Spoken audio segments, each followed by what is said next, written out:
So in this Keynote tutorial video, I am going to be showing you guys how to remove rows of a table here on your Keynote presentation. So once Keynote's opened up, what you have to do is, it goes without saying, you have to add a table to your design. So I'll press on table here in the top bar. I will then go ahead and add, how about, what's a good example?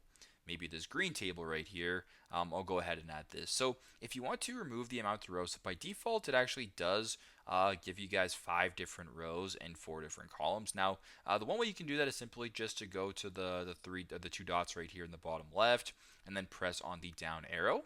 This of course makes the rows subtract. Another way you can do this as well is to go press on the table right here, go to the right hand side, and where it says rows right here, same thing, press on the down arrow and you can make the rows larger or smaller, but in this case you want to remove them, so make sure the arrow is going down in regards to the numbers. So super simple, super straightforward, but that is how to remove rows on a table, or I guess of a table, here on a Keynote presentation. Thanks again for watching, and I hope this video helps.